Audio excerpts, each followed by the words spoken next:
I'm Justin, and about 3 weeks ago I did a review of the new super slim PS3 12GB version, and at the time of the review I discovered that it does not have the hard drive caddy, so I wasn't able to upgrade and put my own hard drive in.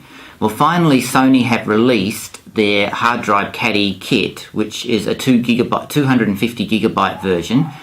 It retails for about $100 here in Australia. I'll do an installation of the new hard drive caddy with the hard drive in it into the PlayStation Super Slim 12GB version.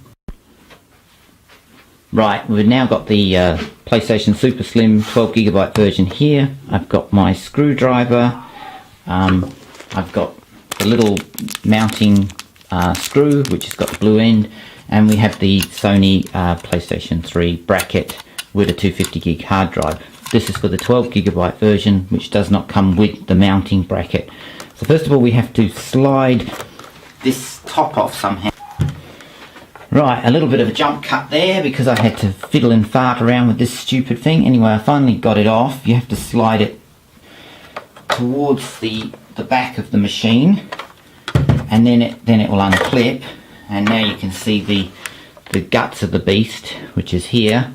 And as you can see, there's no caddy in this 12GB version.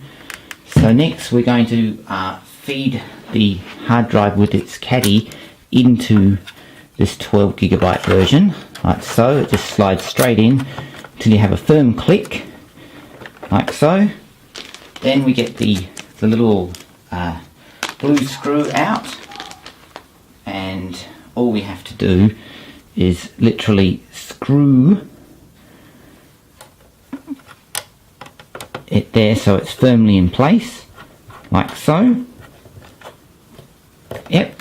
And then we have to get this silly back plate back on. Again, it's some sort of fighting with it, but you get it eventually. It's, you know, I don't know, people might have more of a knack than me. I might have that around the wrong way. And there, till you have it sort of, it clicks, and that's in. So now that's the hard drive in the 12GB version, and it says in the instruction manual here that it will automatically copy the data from the 12GB on the PlayStation 3 to your new hard drive, and so you shouldn't have to put a firmware or anything else on. It should just automatically recognize that it has a hard drive, turn off the 12GB memory in the PlayStation 3, and just run straight away. Anyway, I'm going to now plug this in and see if this process works, and I'll update further on that if it doesn't. Also, when I get the PlayStation stand, I shall be reviewing that too. Anyway, thanks for watching, and please subscribe to my channel.